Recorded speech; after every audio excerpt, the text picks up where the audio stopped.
Great. Welcome, Bob Burns, to the Maverick Healers. Awesome to have you on here. I know that you are the founder and creator of the Swan Protocol, but before we get started, this is kind of be a traditional thing that I'm going to be doing for every podcast I do. Is what's the meaning for you for Mavericks? Well, it's actually there. Anybody can look it up on the internet, can't they? But basically, in my mind, a maverick has always been something that steps out from the herd. It's somebody that does things under their own rules, under their own practices, but hopefully they'll do the right thing by hoping that it doesn't affect other people who want to run by the rules. They can do it over there, but the maverick is over here doing their own thing. In a very scattered nutshell, that's the way I would look at the word maverick. Yeah. No, I love that. With what was the pivotal point? I know you're a healer. You've been doing it for a long time. I would love to know how long you've been doing it. What was the pivotal point in your life that made you want to become a healer? It's an interesting one, isn't it? I'm baffled as to why everybody in the world doesn't want to be a healer.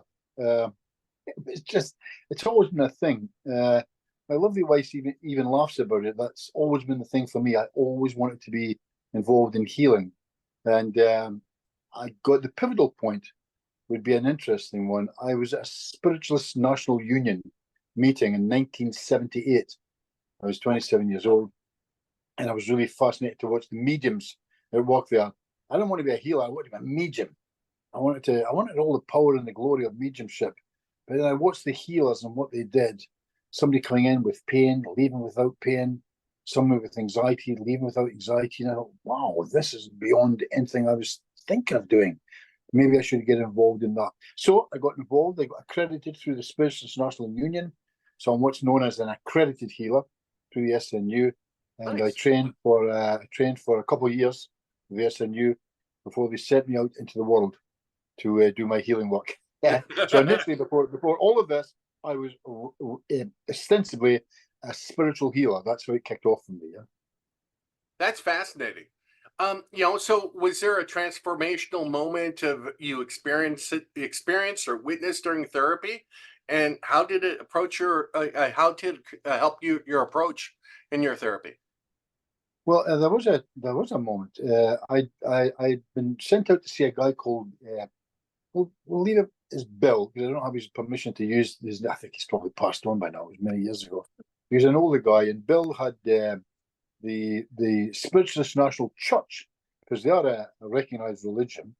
They sent me out to see Bill, and when I went in, he had walking sticks in each hand, and he'd been involved in a serious accident many years ago.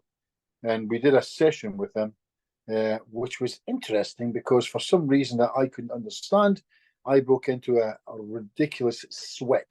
I'm talking about water running off me, and so did Bill. That's an interesting one.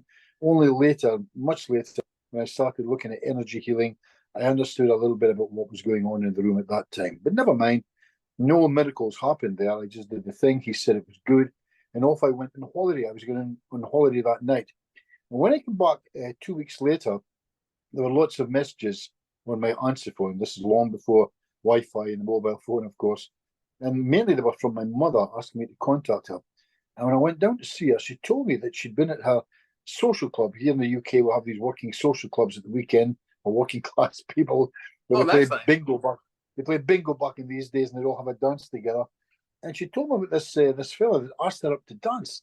And she was amazed, she said, because she'd known him for many years, but hadn't seen him for maybe 15 years or so. But she knew that he'd been involved in a serious accident that left him severely crippled. And he told her this amazing story about this guy that had been to see him just earlier, days earlier. And this had happened. And suddenly, she said, I realized I'm dancing with him. And he's dancing well. And his name is Bill. And it took me a while to realize that he was talking about you. He didn't even realize he was telling me this story that you're my son. But he said it wasn't interesting because the guy's name was Bob Burns. And she said, I'm pretty sure that's my son. He's from the SNU church and so on and so forth. So I drove immediately to go and see the guy. And we did this thing that is normal in Scotland. You do two knocks on the door. and you open the door and say hello, you just walk in. Very few people get shot in Scotland doing that. Yeah.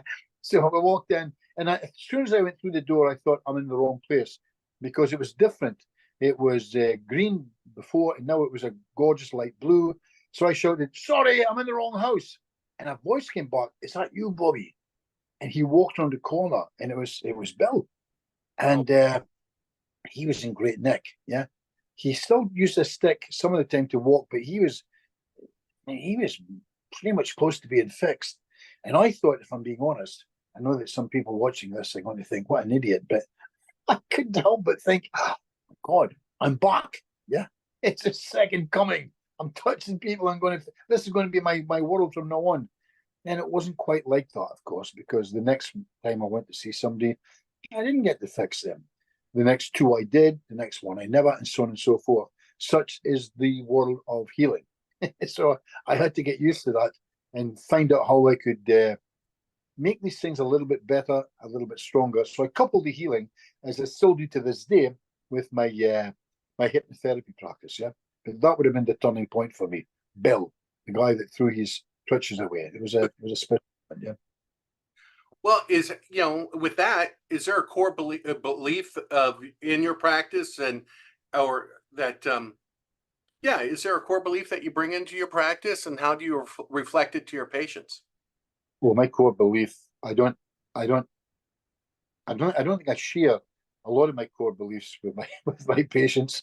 I think it's maybe too much for them. They come along wanting this to happen, and I give them this without sharing my absolute core beliefs. So I'm not religious, Bill, but I'm one of these strange people that believe there's something else, and I believe that we're all here for a purpose, and I believe that we're all greater than what we see before us. I remember back in the 70s, a guy saying to me, "Do you think it's possible that we might be gods in the making?" And what a strange thing for somebody to say. Do you think it's possible gods in the making, you know? But then later I started thinking, oh my God, what if we are gods? Going back to the Athenian times of 3,000 years ago. We just got fed up. So we formed a simulation, if you like, and we came down and lived in this thing called planet Earth, where we got to experience anxieties, worries, fears, so on and so forth. Well, guess what?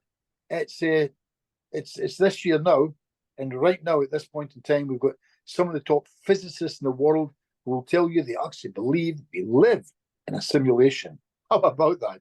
I don't think that's gonna I don't think that happened 10, 15 years ago, but that's where we are now. So I'm very, very comfortable with the way the world is, good, bad, or indifferent. But I don't share that with my clients. I don't want to share them, and I don't want them to think I'm an idiot until they get to know me a little bit better. Yeah. That or you're far, far more advanced than others. How do you tailor your healing approach to create a individual approach with your clients? That is a simple and heavy question, isn't it? Yeah. My approach to my clients when they come through the door is always fairly straightforward. You'll know, having talked to me several times, I am for the initial conversation when I'm with a client, I'm almost scripted, and that's because of my background in magic and mentalism and so on and so forth. But I realise the very best in the world are scripted on the initial presentation to make sure we don't forget anything. That doesn't mean to say we are kind of, hello, how are you? It's nice to see you. Nothing like that at all. We don't read a script, but we use the same forum because it works for us every time. Now, I'll also use humour. I like humour in the therapy room a lot. Obviously, you've got to be careful. There'll be times where you cannot use humour. But across the board, on the whole, in general, I want to be asking simple things like, hi, how are you? How did you get here today? That's really interesting. Oh, by the way, did you bring your manual with you? And I look away as if I'm writing down, and I leave them thinking, did I bring my manual with me? Because my next line is going to be, wouldn't it be great though? Wouldn't it be great if you had a manual? They'd give it to me. And I could say, what's wrong with you? And you'd say, well, basically, I'm always worried. And I would look up, ABQRSTUVWW, page 342. Okay, do this, relax, do this, so on. So you would get fixed. But you don't have a manual. So I need to, and here's a lovely, a great Scottish word, Bill, thicker. So where I came Becca? from in the north of Scotland, we used to say, so I'm going to have to ficker with you. Is that okay? And they would laugh and say, yeah, fine. And ficker just means mess about with you, fumble with you. I need to find out how you work.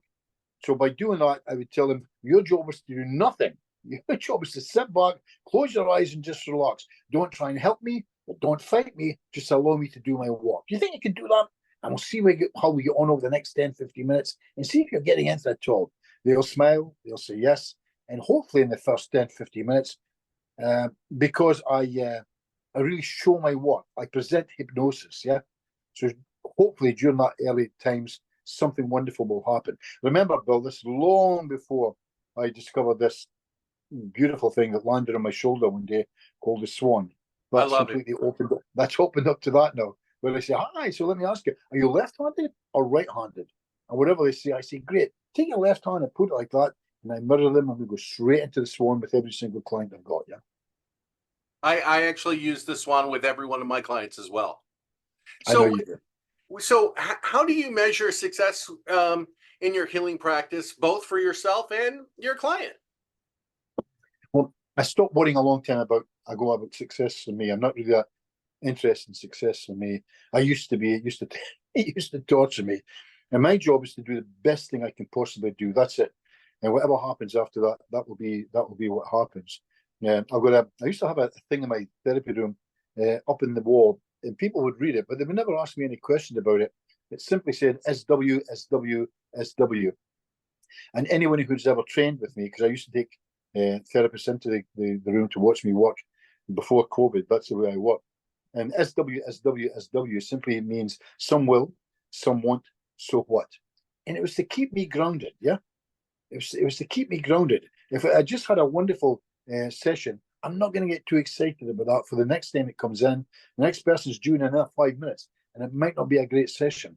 So I'll be grounded. Same again, if it's a really bad set, it's not working too well, there's no point in me standing there and going, this is a nightmare. Because someone's coming in the door. I'm going to be up. So I'm not interested in personal success for me. For the client, I try and do little things that gives me an idea of whether we're successful or not. So, for example, here's a simple little thing. I know there's lots of people out there that say, I do one session only, I fix everybody. That's what I do. Well, these people are what we call shut eyes. Their eyes are closed to the fact that that's not how it works. Right. For some reason, they don't even understand it themselves. So, and I know there's other people who do lots of sessions. They plan for maybe 10, 15 sessions. I'm not going to get involved in that, but it's not what I do. My average sessions are normally 3 or 4 with clients, and sometimes it's just the one. And sometimes I've got clients that are with me for years. Nothing wrong with them. They just like the therapy. They like the session. They like to come in and say hi, and they say, do your magic. But to answer the question the correct way, I always do a minimum of 2 sessions. To answer the question, I do a second session because the second session will tell me how the first one went and whether it was successful or not. Does that make sense? No, I do something similar. Yeah. Yeah. So it gives me some kind of idea of that. And that's it. But the one success, I don't, it's not a part of my vocabulary anymore. It really isn't. All my clients are going to die. I'm not going to be successful anywhere. So I never go there. Well, do you have a common misconception about your practice or that people come in with, and how do you address them? Oh, there's lots of misconceptions about our practice, isn't there? They're always going to be there.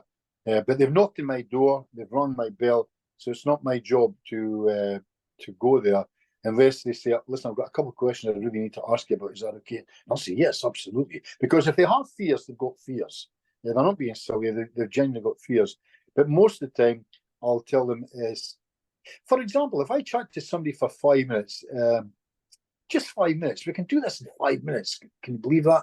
Most people that come and see therapists like us, there's lots of different things. Of course there are, but nearly all of it is bundled up inside this word called anxiety, isn't it? Anxiety about anything. They're just anxious or worried about something. So once I'm talking to someone for 5 minutes or so, to answer the actual question itself, right? I'll normally say something to them like this. Well, here's the good news. The good news is you don't have a problem. How about that? And by that I mean you don't have a conscious problem. You've probably got a subconscious problem. Let me show you what I mean. And I'll pick up my glasses and I'll do this. I got these glasses, but I don't want these glasses. I'd like to get rid of them. Boom. Oh, it wasn't difficult, was it? That's a conscious problem. You don't have that, do you? You've got a subconscious problem. Based on what you've told me already, this is you. I have these glasses. I don't want these glasses. I think I'll get rid of them. Oh my. What's going on here? That's you, yeah? That is to say, it's all inside of you, but it's totally outside your control. Would that be about right? And I can tell you, Bill, in the years I've been doing this, I've never, ever had one person look at me and say, no. Every single person looks, smiles, and goes, that's exactly me. That's me. And I say, okay. So it would make sense, would it? Instead of me showing you how clever I am, I do lots of talk stuff, talky. You think that's nice. Clever. Because based on what you've told me, you've already been to 5 different therapists, and we're all good. But instead of me talking to you at a conscious level, I'm going to get you to close your eyes, lie back, and just flop. Your job is to do nothing. Can you do nothing? Great. Let me go and talk to a part within your subconscious and see if I can find out what the challenge is, and see if I can get that part within your subconscious to maybe make a change where consciously you'll think, oh, great. That's about my job, Bill, in a scattered nutshell. Yeah. Yeah, I love it. I love it. Is, in your view, does your unconventional approach in healing complement or challenge traditional medical practices? Well, my background initially was I trained as a psychologist. You know, I've academic qualifications, psychology, sociology, philosophy. I thought these 3 things would make me clever and I would know all about the world. And it didn't work out like that. What they did for me is they make me really, really quite vicious on a Saturday night at the pub for having arguments. Yeah. I'm pretty good at having arguments with that background, but it didn't do it for me. But my point being, it's complementary because of what I do. And because of my background, I get referrals from doctors, so on and so forth. And I make it clear that my work is not, it's not allopathic medicine. It's not allopathic medicine. It's complementary medicine, to give it its right title. But I can get some, and you'll know this, and every therapist watching will know this, we can get things done that fast that allopathic medicine just won't get done. But we know there's other times where we need to stop because we need to refer them to allopathic medicine 100%. because there's something going wrong up here with a chemical or what have you. And it's a long haul. We can't go there in this chat we're having now. But ours, we must remember that ours is complementary.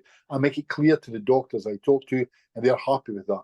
In other words, I'm not coming in, hey, I'm here making the bold claims that I can do something you can't. So I get to work hand in glove with good doctors out there. Yeah? That's awesome. How do you expand and continue to learn? I know you've been doing this for such a long time, but you always seem like you're coming up with new ideas, doing new things. How do you can continue expanding and continue learning? Well, I would have answered that a different way Please. pre-COVID. I would have answered it a different way pre-COVID, but now something's happened, and so the practice I had is finished. I started seeing all clients online. It must have, there's a lovely saying, isn't there? That every adversity brings with it the seed of an equivalent or greater benefit. I don't know who wrote that, but it's beautiful. I had it. I love it. About 40, 50 years ago. It's a beautiful saying. Every adversity brings with it the seed of an equivalent or greater benefit.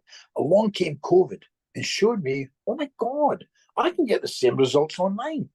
So most of my work today, I just recently moved, as you know, from Scotland, my home in Scotland, down here to the south of England. I'm in Southampton. And I would say that maybe 70% of my client bank is now international. And that's long haul as well. Australia, Japan, wow. South America, the States, Canada. And that's just been built up over the years. So I'm not really interested personally in the expansion anymore. Although I still do some groups. I've got one next Saturday. They're coming here to Southampton. We're sold out. We're going to be running a one-day course. It's going to be great, and I enjoy doing these things. But I'm happy to turn over to the other therapists up and coming. I've got people who can do the work that I can do. Of course they are. They're as good as me.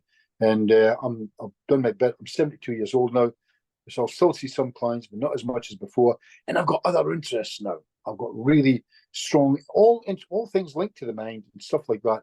But I've taken a kind of a half step back from 30. I used to see 40 people a week. I now see between 10 and 12. Yeah. So it's a big difference there. So I am in semi-retirement as far as doing therapy works, and I'm happy with that. That's the way it should be, I think. Well, talk about therapy. What's been the most challenging aspect of working with the client, and how did you overcome it? Oh, they just come from everywhere, do they?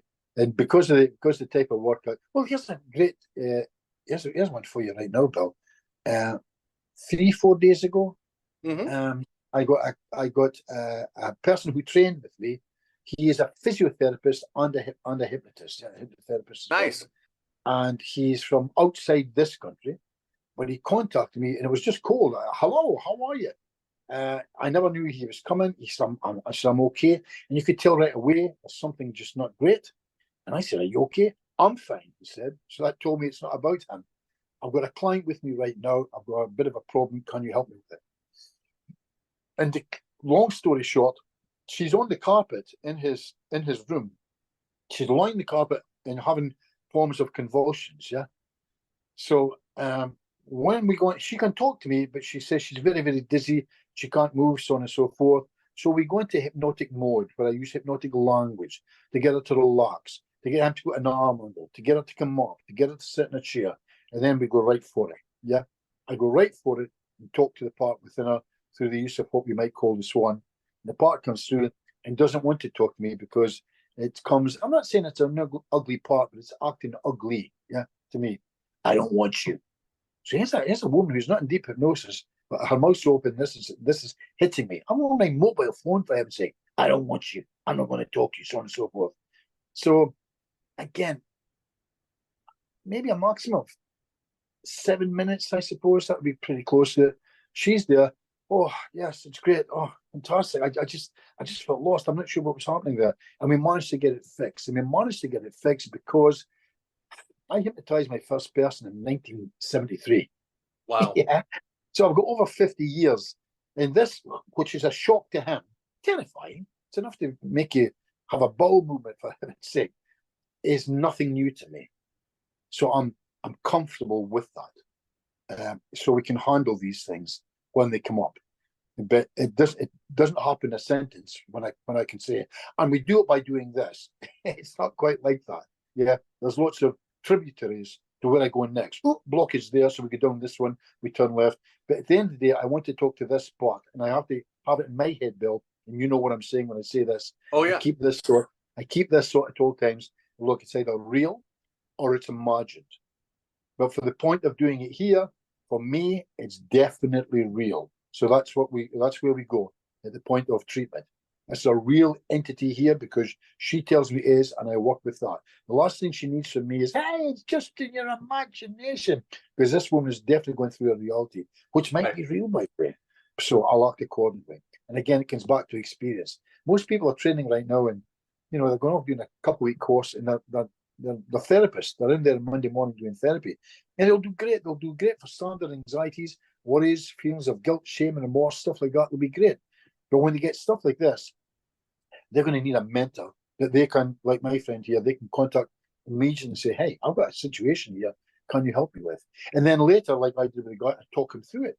And I said, did you notice what I did? And do you know why I did it? Well, I did it because of this, and so on and so forth. And again, he'll be coming back to see me for extra training in this particular thing.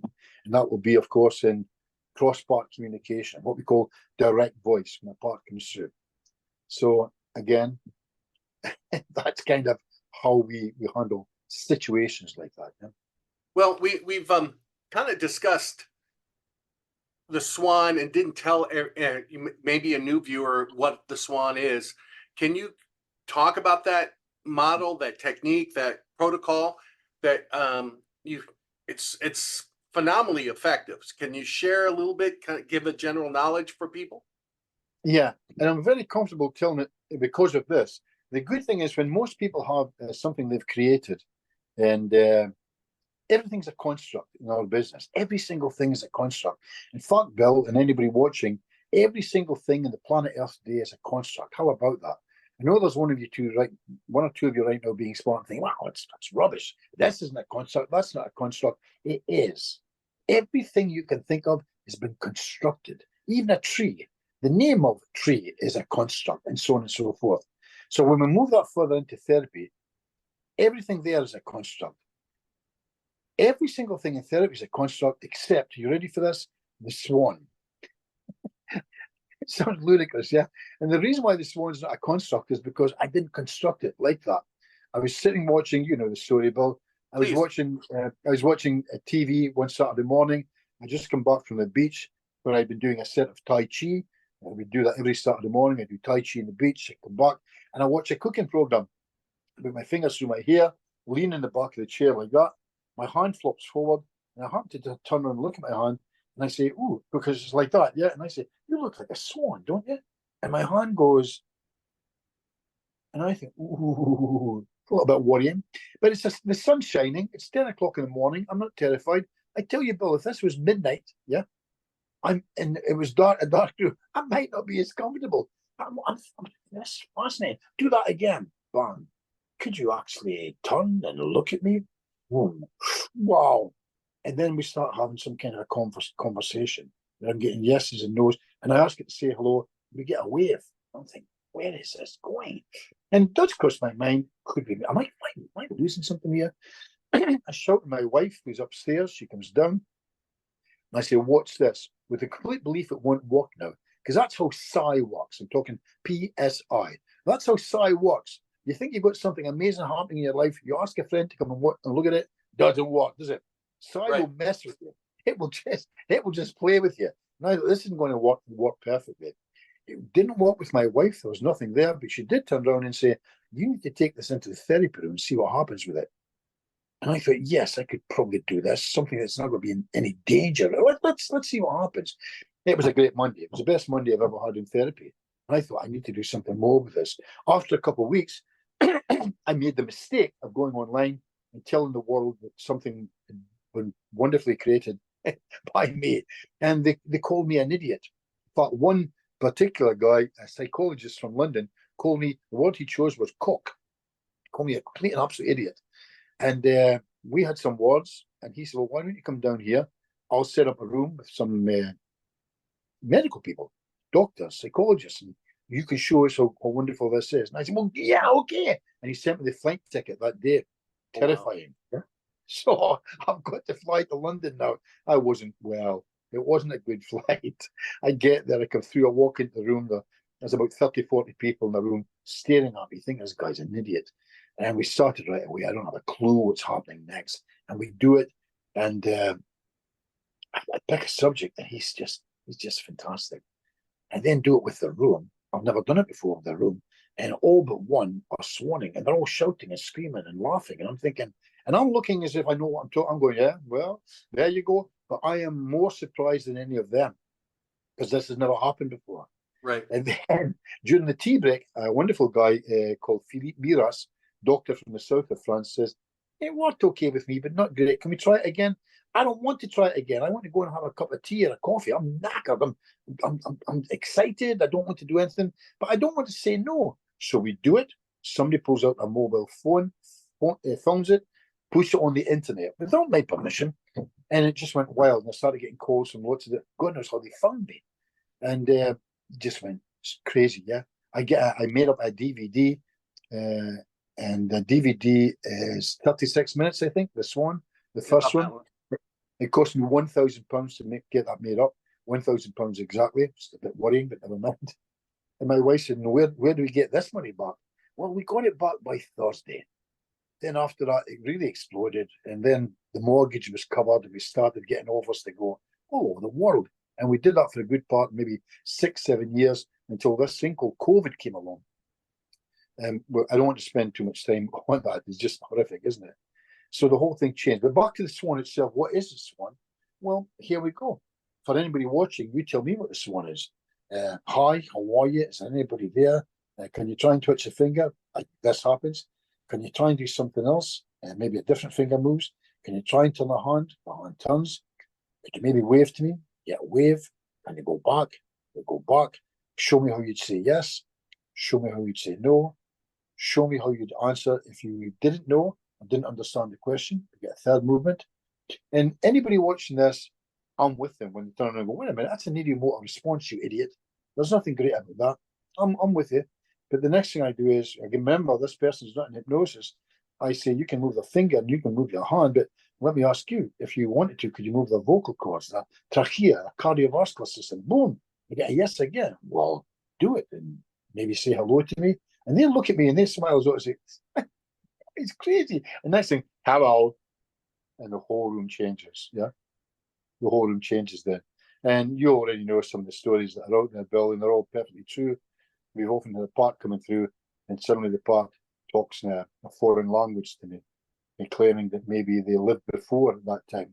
Either they lived before at that time, or in fact, it was them at that time who himself has been reincarnated. And I've had lots of these situations. The best part about all of this, though, Bill, about all of this is, unlike one man who's created something, which is the story here, instead of me bragging about it, I'm not. I can stop now. I don't need to say another word. Where I'm lucky, Bill, is that I don't need to say anything about the Swan. I've got thousands upon thousands of people around the world writing about it and telling people about it. I don't have to say a damn thing. I've got thousands of people who are therapists who experience and work with the Swan every day. So I'm done. They're as good as me, and I suspect there's several better than me. That would have to be the case, and I'm happy with that. I'm delighted. I've seen some of them work, and when I watch them work, I will look at their style and I go, "Wow, that's just so beautiful to watch." And so that's where the Swan is today. There's an open argument: what is the Swan? And you know it because I wrote it in my book. It's real or it's imagined, and that's the name of the book: Real or Imagined. And I wrote it like that so that nobody could give me a hard time, so that nobody would ever be able to walk up to me and go, "This is rubbish. It's not real." Because my answer would be, "Well, I never said it was real. The name of the book is Real or Imagined, and you, not me, you get to make up your mind." And that really pisses them off a little bit. Yeah, because I'm kind of hugging them and agreeing with them. Yeah, you could be right. But then they do it themselves, and they come back to me and go, "Wait a minute, this is ridiculous. What's happened here?" And of course, we get some great results. We get some wonderful, phenomenal results. So what it does for most of us, it doubles up our chances in the therapy room at worst. Yeah, because there's people there you're not going to hypnotize, but they'll be brilliant at doing the Swan, and vice versa, maybe. And the truth is, for anybody watching this as well, by the way, this really angers lots of people, especially the trainers who want to train people to do hypnotherapy because they make 6 figures a year and they can hypnotize all these people. When you go and ask the very top hypnotists in the world, as I've done, and they're friends of mine, what is the percentage of people that really go into completely this thing called somnambulistic hypnosis? That is, you can do literally anything you want with them. You tell them that they're your wife and you've got 3 children together, happily married for 28 years. This guy will smile at you and go, "Hello, darling." So that's the quality. What a stage hypnotist would do with a somnambulist from the audience. We're talking about that quality. That's the same quality, of course. You can say, "No, you've got no pain," and they have no pain. When you ask what the percentage of that is, they will tell you honestly, it's not 90% of the population. It's around about 5%. That's 1 in 20. A hypnotist understands that because when they walk into a room with 100 people, they're going to get 4 or 5 coming up onto the stage. If you ever look at hypnosis, you'll see that's about a fair percentage of what happens across the board. I've got to say that in America, it's more than that, and I don't know why. I think more people go into hypnosis in America than anywhere else. I think we live in hypnosis. I don't know, but I'm just reporting what I've witnessed. Right. Some of them are incredible. I did lots of work out there, and certainly the West Coast, and it's just people flopping into hypnosis. It's really interesting. Arguably, are they in hypnosis? But that's an old one. We can spend a lot of time on, sometimes too much time. But in the therapy room, that will have to be the case. No one is, well, it can still happen, but hardly anybody is going to be pretending in a therapy room when they're giving you a bundle of money. It doesn't. That's true. Well, I've done the Swan, and I know the very first time, I think we call it the direct voice, when someone spoke, it kind of, almost makes you jump out of the chair with, wow, this is really fascinating. But you've told me some stories. What's the one that took you the most back with the direct voice? I know we can get yes, no, and all that, but which one took you the most back? There's a batch of them, Bill. I'll just mention one. Is that okay? That'd be perfect. I got a contact from somebody I was talking to just yesterday from Worthing in the south of England, and he had a client, a lady who was she was getting she was getting approached by an entity, real or imagined, at 4 o'clock every morning that would wake her up. She felt dreadful. She wasn't eating. She'd lost a couple stone, and there's nothing she could do about it. I spoke to her online, and because the attacks come at 4 o'clock, I said to my wife, remember, I'm living in the north of Scotland now, 500 miles away, and I said, I need to be there when she wakes up at 4 o'clock in the morning. My wife agreed. So we drove all the way down to the south of England. I went and slept in her. I got myself a pair of pajamas, lovely, red with blue dot. I got myself a pair of pajamas, slept at her place. Her husband, bless him, woke me up at 10 to 4 in the morning, and he said, it's happening. We went into a small room. She's got a nightgown on. I've got my pajamas, and we just went right to it. And after a while, we did the Swan, part came through, and it wasn't pretty. It was the F word, yeah, lots of the F word. So I looked at the part and just did this. Well done, well done. I'm told that you've told this lady that you're from a couple hundred years ago. You were an evil magician, you've told her. And what you've done after 200 years, you come back to get one of our pensioners and stop her from enjoying her eggs in the morning. Is that the best you can do? Is there anything else? And he went wild, absolutely wild, and told me, I will, the F word again, I will effing kill you. And it's strange as well because she had a lovely light voice like this, very, very nice, and spoke like that. And suddenly the voice opens and says, I will kill you. And the whole thing changes. Again, it's back at 4 o'clock in the morning. It's a dark room with just a little light on. And I said, look, let's cut to the chase. I can have you removed like that. And if you don't know it, I can show you that. And I need to ask you this. What will it take right now for me to get you out of her and away? And the voice said, find me another body to enter and I will leave her. So, and remember, while this is happening, you don't have time to go, just think about that. And we'll write something down here. We'll ask your friend, what do you think? Because we're on. Right. We're on. And it's a live show. Yeah. It's on right now. So I have to open my mouth and I have to think. And while that's happening, Bill, all I can hear is seconds passing. And I'm thinking, I need to be speaking now, and I can't think of anything to say. So much to my surprise, my mouth opened, and I heard myself saying, well, listen, buddy, why don't you jump in? Come on, come back with me. You will love Scotland. And the scream coming from her voice, really, really angry. And then she slumped forward. That was it. Gone. Finished. Wow. So just by the confrontation of it seemed to do the business. I'd love to tell you she's completely fixed now and she's fine. She's not. She still has this thing. She gets a little bit, her appetite isn't as good as it could be, but no more of the contacts, yeah? That's gone. Nice. So that might be something, I don't know, but we managed to get rid of that part. And by the way, I've had several of these, and maybe a little bit worse than them, but that one made me jump a little bit, you know, this part here. That would make me jump. And it's like a rough man's voice, and you're thinking, I wonder how could she do that with what she's got, this thin cardiovascular system, the thrapple in her throat. How can she develop a voice that suddenly goes to I will kill it? How does that happen? Yeah. So, and hence that's why we call it direct voice. And that term direct voice comes way back from mediumship, where the argument was true or not true, I don't know. But the argument was that when the mouth opens, they would hear that mother or that grandmother or that grandmother, the direct voice of them. That's where it came from. So although I call it direct voice, it's a term I've used to say it's other than their voice, or potentially, again, real or imagined. Yeah. True. How do you approach someone that's maybe skeptical, or maybe they're really hesitant to opening up? Well, you know something? Before we started today, I had some thoughts on that, and I do a thing. I do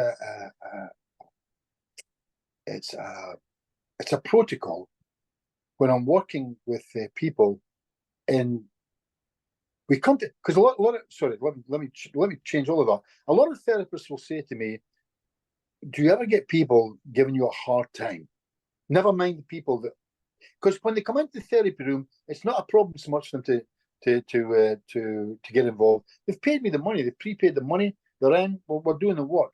But you'll get these other ones that it's just money. You'll know what I'm saying here. But I use this as an example. You go to that thing. I was one today. It was a thing where you walk around the table and all the food is out there. Lots of people mingling together for a birthday party. About 30 people in the house. Yeah. Mm-hmm. Now, a lot of the time, if you're a hypnotist, it doesn't go so easy for us. Yeah, it just doesn't go. If you're a plumber or a solicitor or whatever, you're not going to have a problem. But a hypnotist, that can be challenging because when you look across the table, you're going to see somebody looking at you, yeah? just watching you. And when you go clockwise, you see them turn and go anti-clockwise with the knowledge that they're going to bump into you. And then they're going to say something like this: "Hi, how are you? My name's so-and-so, who are you?" You're going to say your name. They already know your name. They knew you were coming yesterday. They've been looking forward to this. And they're looking forward to it so that they can tell you what they do for a living. And you'll tell them, "I do therapy or hypnosis." And then they get to say what they plan to say before they even got here. And it can be a few different things, but it's mainly two, I believe, Bill. And the mainly two they'll use will either be, I don't really believe in hypnosis. They'll try and say it nicely. Yeah, as a more, I don't really believe in hypnosis. Almost like it's a question. Or the other favorite user, I'm sure it's real, but I don't think I could be hypnotized. So that's the two they love. Now, if anybody wants any advice on that, and you're a newbie into this business, here's the best advice that anybody with any experience will tell you. You smile, you nod your head, you say, okay, and you walk away. Don't get involved with them. They want that to happen, and they will try to bend the rules. They want to relax. They want to allow you to hypnotize them. It's the idea is that it doesn't take place. I don't do that. I want to get involved just for the hell of it. I'm here, and I think, well, what's the lose here? So when that happens to me, I'm not sure if I could be hypnotized. My answer is fantastic. And by the way, it's actually exactly that. I throw my hands in the air, I look and I go, fantastic. And I call that throwing them off their feet, because that's the last thing they'd expect. I don't physically throw them off their feet, but I say fantastic. So after I throw them off their feet, I give a logical explanation to why I said fantastic. And that is fantastic. You wouldn't believe how many people tell me that. So I've said fantastic, I've thrown them off their feet, I've given a logical explanation. The third thing I do is I make a positive statement. So fantastic. You wouldn't believe how many people tell me that. And yet I get to watch them slip into this beautiful thing that we call hypnosis. And already I'm using hypnotic language. Why? Because I'm sneaky. I'm just sneaky. Yeah. So I've thrown them off their feet. I've given a logical explanation. I've made a positive statement. Now I ask an affirmative question. That's the fourth thing. The fourth thing, I ask an affirmative question. And considering there's everything to do by going into hypnosis being fixed and nothing to lose by not, it makes sense to at least try it. Wouldn't you agree? Now, it's very hard for somebody to say no to that. So there you go. And now I punch close. The fifth one is I punch close. So I throw them off their feet, give a logical explanation, make a positive statement, ask an affirmative question, and I punch close by simply asking, are you left-handed or right-handed? And I'm into it. And I've got to do it there and then. And they have no idea that we've already started. Yeah. Because, like I said, I'm sneaky. And sneaky is best. Yeah. You said that many a times. Oh, yeah. Well, as you know, and for people watching this, there's a thing in my therapy room I had as well. It was written on the wall. Again, no one asked about that. It simply says, Snicarius est asbestos. And no one ever asked what the hell it means. But if anybody ever did, I would tell, well, therapists would. And I would say, well, it's my family motto. It's ancient Latin. It's a couple of thousand years old. And Snicarius est asbestos simply means sneaky is best. And I even say that with a straight face. And every now and again, Bill, people actually believe me. It's not wonderful. So like I said, they can't stop us laughing, Bill. So we need to have a bit of fun in this business. Yeah. That's very true. What advice would you give someone that's seeking alternative healing for the first time? Again, say that again, sorry. What advice would you give someone seeking alternative healing for the very first time? Oh, try it. I mean, just do it. There's no. I mean, I don't even understand the question of. I mean, we know what it is. I'm a bit worried. I'm a bit uncomfortable. I'm a bit this and a bit that. Let's spend 5 minutes together and see what happens. You don't have to. We don't have to do hypnosis. Um, in fact, we don't have to do hypnosis at all. We don't have to do the Swan. We'll do some little stuff. We'll do some things with you, and we'll see how you feel about that. For example, Bill, and I think you know this. This coming Saturday, 6 days from now, I'm doing a thing in a hotel here in Southampton. From Alice in Wonderland, there's a lovely saying by the Queen: 6 impossible things before breakfast. And the title of my day is going to be 8 impossible things before breakfast. And I'm going to be showing these all qualified therapists 8 remarkable things you can do with a client who you're seeing for the first time and they're a little bit anxious. I'm going to give them 8 things that they can do for the client. I'm calling it 8 impossible things before breakfast. And my claim is you will use these things for the rest of your life, or I'll give you your money back because they're paying me money for it. Yeah. So I wish I could come. Yeah. Yeah. Well, one day. Yeah, I will get there. I will get there. I might do one more trip to America. You never know. I would love that. How do you ensure your mental health or make sure you don't get like burnout? I'm kind of okay, Bill. You know, I've just been through so many things. It's always possible. You must never say, oh, so I'm safe. It's always something there, isn't it? But I'm really pretty strong. I was talking with people tonight in a different place about alternative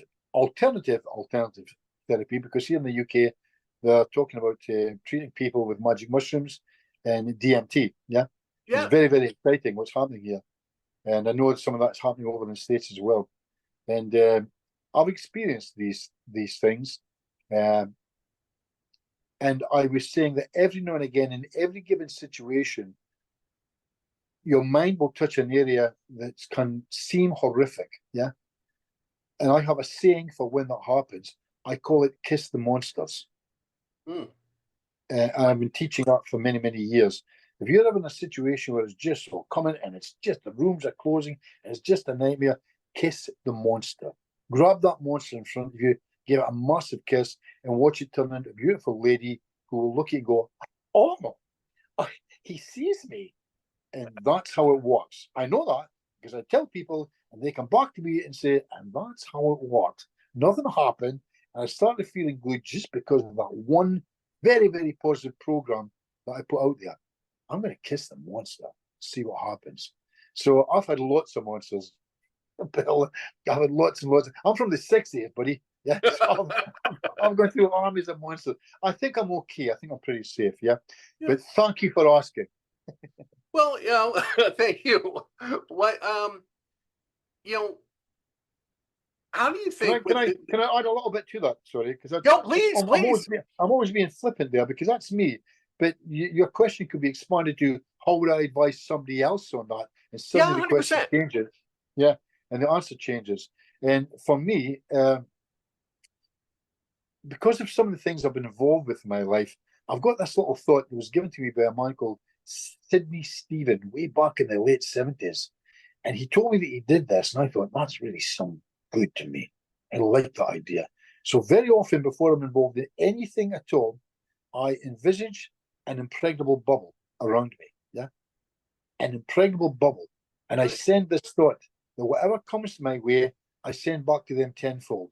If it's love, that's what they're going to get tenfold. If it's something else, that's what they're going to get tenfold. There's a lovely story attached to that.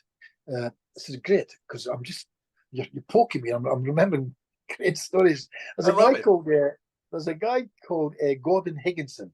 Now you can look him up on the internet. There's not a lot there, but he was the chairman or the president of the Spiritualist National Union of the United Kingdom for over 20 years for sure.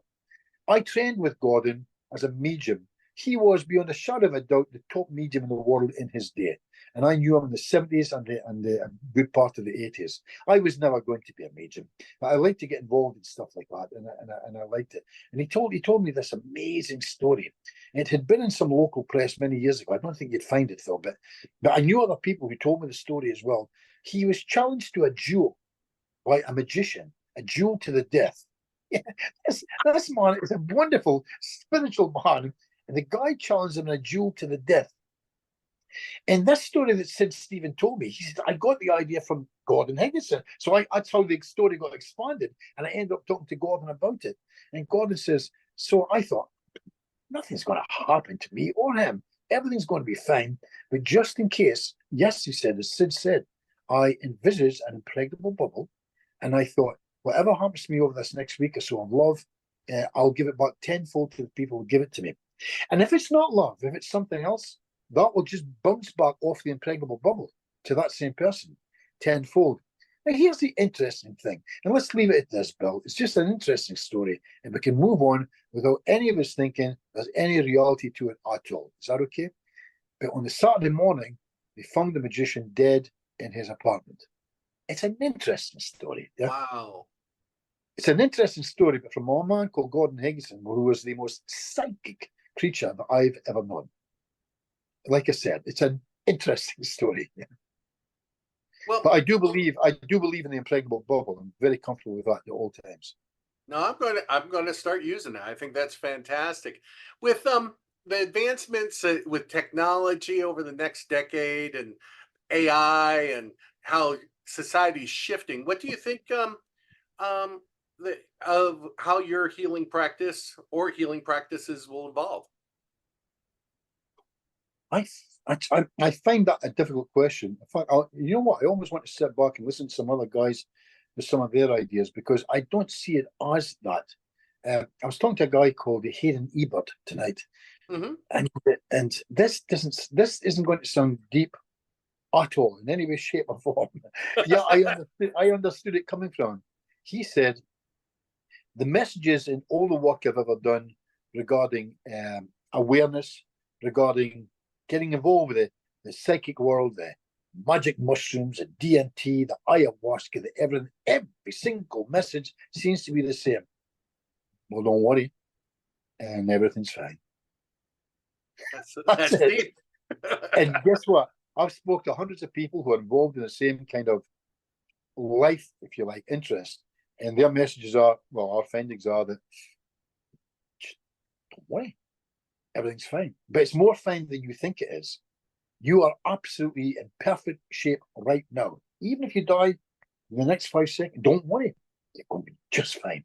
And I find that comforting, but it's not just a story that I've heard. No, I'm not 19, I'm 72, and I've kind of lived that life. I'm quite comfortable with it. And that's the way it works. I should put in just a quick story here. We've got time for this, I suppose. I haven't told you this. We spoke a couple of days ago, Bill. Yeah. Did I tell you that I had a bad night a week past Friday? Did I tell you about this? No. My heart. So I had arrhythmia for 3 weeks. Arrhythmia is just for anyone listening, it doesn't know. It's an irregular heartbeat where your heart is going instead of boom, boom, boom, boom, boom. It's going boom, boom, boom, boom, boom, boom, boom, boom, and it's not good. And when you're in the middle of arrhythmia, you're buggered. You can't do much. You can't walk too far. You can't lift things. So I've had heart disease for a few years, and I've had arrhythmia. It comes and goes, and I already had it for a couple of weeks. It was really bothering me. But on Friday night, I woke up 1 o'clock in the morning, and if you could just believe this, because it's true, and secondly, it saves time. Okay, so just believe this. When I put my fingers to my heart was racing like this. And I'm thinking, okay, so there's only one thing that can happen here, and that's going to stop. Yeah, I think this is it. And I looked to the left, and there's my wife lying there, and I thought, why wake her? And it sounds crazy. Looking back now, why wake her? But really, why wake her? So I thought I maybe should phone an ambulance. And then the next thing I thought, the ambulance, the blue light will wake up the neighbours, there'll be lights on everywhere. I'll wait till it starts to get light a little bit. And I went and made myself a coffee, and I had what we call here in the UK a bourbon biscuit, little brown biscuit. And I had that, and silly, and this went on till for a couple of hours, and I haven't died yet. It's 3 o'clock. And I thought, I suppose I should do something. So I did the Swan. And the Swan went, yeah, but you're fine. And I'm thinking, you know what, I deserve this, yeah, to die like this. Swan says are fine. Yeah. So again, even the humor will kill me if nothing else, you know. But then the next thing that happened, I sent out thoughts to my mother and father. How about that? I'm not getting holier than thou when I say this. It was Right. just, I send out thoughts to my parents and stuff like that. And I just said, listen, it looks like I'm ready to come over. Get ready to catch me. And I smiled as I was doing it because here it is again. I've got to be going. And then I did something that I didn't expect to do, and I never even thought about it. I cupped my hands and put them over my chest, my heart. And I imagined my heart in it, and I started talking to my heart, an organ of my body. And I said, I want to thank you for everything you've done. It's been a great trip. You've been fantastic. And I don't know how many tens of thousands of cigarettes I threw down there. The alcohol, I really loved it. It must have been a nightmare for you. And we started talking like this. It was almost like I was doing stand-up comedy to my heart. But listen, you've done well. Feel free to let it go. No bad feelings. It's been absolutely wonderful, thanks. And I started feeling a little bit sleepy. And the next thing, I must have closed my eyes. I opened them at 7 o'clock in the morning. There's birds chirping outside. And guess what, Bill? I feel fantastic, man. I'm ready for a marathon. My heart is I've broken out of 3 weeks of arrhythmia, and I'm just great. By the way, I'm not going to sing too cockily on this because I said to my wife later when I woke, she was very angry. I never woke her up, but never mind. And I told her about it. I said I mustn't get too cocky and phone all my friends because I could probably go by 4 o'clock this afternoon. Yeah, it was just interesting to relay that story to the others, and it's just back to the same question: who the hell are we, Bill? And what are we? You know, we're just freaking amazing. And did it make a difference? Did it make a difference? I sent out a thought, spoke to my heart, gave it healing, by the way, at the same time. I imagined all the stuff I'm trained as a healer, all the white light, all the soothing, all the taking away of stuff and sieving it, all the stuff going in, fall asleep, I wake up feeling fantastic. So my message to everybody is we are incredible creatures, but we need to get involved in the game. We need some skin in the game. There's no point of reading the books and I've read the books. We're fascinating, aren't we? And we don't do anything. Get involved in stuff. Yeah. Find out about who you are. That would be my recommendation to all. Well, would that be your advice to someone that's thinking about starting to be a therapist and don't know where to begin? Oh yeah, therapy is wonderful to get involved. Well, therapy is therapy. Remember, my background is in healing. I did healing for years. We never charged any money in Scotland to be a healer. No one charges money. Oh, it's all free. So you'd better love it, buddy, because no one charges any money. I think it's a bit different in England. Some healers charge, but we never did that there. The therapy I did, I understood that if I didn't charge money, nobody would come. That's a fact, by the way. So I'm not an expensive therapist. I mean, even right now today, I know there's therapists charging $400 or $500 for a session. I charge 120. I think there's a good living in that for anybody. And I've made my money. I'm retired now. I'm on the old pension and what have you. I do real fine, and I make my pennies in other ways. But the song is being sung that most people will earn a 6-figure sum doing therapy, and there's hundreds of thousands of people out there needing help. I did with a few others. We did some checking up. We ran the numbers. We spoke to a couple hundred therapists here in the UK. This would be 4 years ago, and we realised that the average income was £7,000 a year. 7,000. Wow. Yeah, that's £140 a week. We did the same thing in Australia, and we got back from honest therapists who talked to us. Their average was $14,000. By the way, that's £7,000. We did the same thing with contacts in America. We spoke to about 80 people there, and they were honest with us. And they came back and said, "Yeah, it's really hard. We're just not seeing the people." By the way, these are good therapists, but they cannot see the people. And they came back and told us about me. By the way, you've got to understand, they've got a living, but they do this as well. Yeah, right. And I understand that some people are doing well. They are making 6-figure sums, but the ones we talked to in America told us the average income was around about $10,000, which is £7,000. Now, therapists hate me saying that, but who really hates me saying that are trainers. Trainers who want people to come in, give them a few grand to train them as therapists and so on and so forth. By the way, there's nothing wrong with that. There's big room there for good trainers. But if there's trainers out there and they're good trainers, I think they need to be showing them, Bill, how to see the people. William Clement Stone out of Chicago back in the 70s told me something. He says, you can be successful in this or anything you want to do in life, providing you do three things. He says, you must do these three things. I said, what's up, Mr. Stone? He says, you got to see the people, and see the people. God, was he right? Yeah, that's it. And I know today, most people, not people are making that money, they're not seeing the people. It's not the way they do it. Not even sure how to do it. Google is probably the biggest rip-off in the world right now. They're charging everybody a sum of money to put them up into the top three. I spoke to someone a couple of days ago from Google. I said, I'm not being funny. How many clients have you got? He said a couple hundred. How many of your fellow people work with you? A couple hundred, he says. I said, so would it be fair to say you got tens of thousands of clients? Yes, he said. I said, but your line is that if you do this, if you put this up from 50 to 350 pounds a month, we can get you into the top three. Yes, he said. I said, I'm not being funny, but I'm from the 60s. I understand arithmetic, never mind maths. I understand.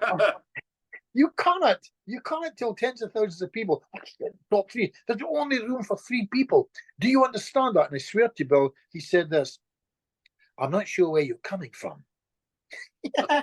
Well, the interview was over. Yeah. Right. So it's a hard one to go out there. For what it's worth, because I don't want to leave this just like that. For anybody again that's listening, I've just moved 500 miles. So for me to pick up again, because I've got a practice now that's defunct.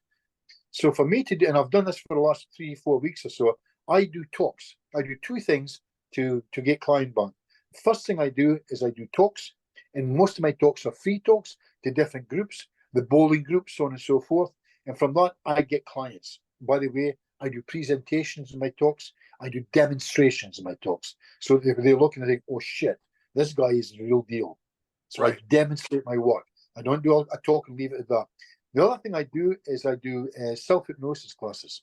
Self-hypnosis classes are golden. So you maybe got 2 self-hypnosis classes a week, maybe one on a Tuesday, one on a Thursday.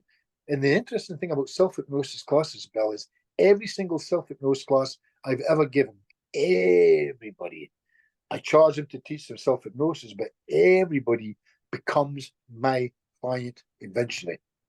Yeah, they all become my client. That's a piece of gold. I hope people watch this all the way through. I'm going to use it. That is a piece of gold. But what I say to everybody is, do it. Don't write it down and put it away and think, that's something in my notes. I'll have a look at that later. That's what everybody does. Go and do it now. Here we go. Here comes Mr. Stone again. You ready? Do it now. That was his big tip. The key thing, see the people, see the people, see the people. And big thing he had was this. Do it now. That was his thing.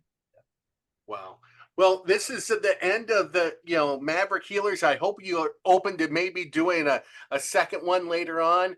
But just to share, or maybe you're doing some events, share with everybody. I'll let you close out of where they can find you, what they can do. I know you and I are talking about doing a Swan America session or training in April 27th. So I'm just share with everybody where you're going to be at and how they can find you. Well, sure. I've got a thing planned for this. It's going to be October, and we're going to do. I stopped doing the world workshops, but I'm going to do one in Malaysia, and then I'm going to be doing one in Singapore a few days later. And then I'm going to go down to Melbourne in Australia and do one there. We've got the Melbourne one tied up, so that's going to be interesting there. Here, I've got one next Saturday here. And I've always got workshops that are happening online. I'll probably be doing at least 3 a year. So, and you can find out about me. You can contact me to even ask me a question and find out, hey, when you're doing your workshops, by going into my website, which is bobburnshypnotherapy.com. Can't be easier than that, yeah? bobburnshypnotherapy.com.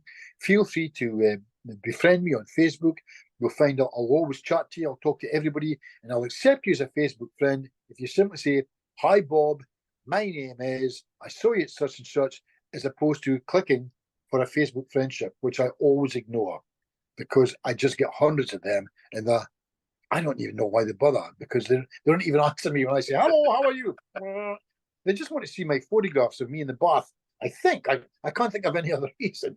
Yeah. So I'm very open. And by the way, if anyone's got any questions, if you think you need help if it's important to you, then it's important to me. Yeah. Because when I was learning this stuff, I didn't get a lot of help from a lot of people, unless I had to pay them money. But, so I say now, if you're out there and you want to be a therapist and you want to help people, if it's important to you, then it's important to me. And if you want to talk to me and ask me a question, I'm not charging that. I'm happy to help if and when I can. Is that okay? Apart from that, I do online mentoring. Of course I do. I do sessions and I do online mentoring. Feel free to contact me about that as well. But my contact is mainly through Facebook, bobburnshypnotherapy.com. Fantastic. Thank you for joining us on Maverick Healers. I look forward to maybe doing this another time. And if anybody's viewing, please like, share, and subscribe. Great, Bill. All the best.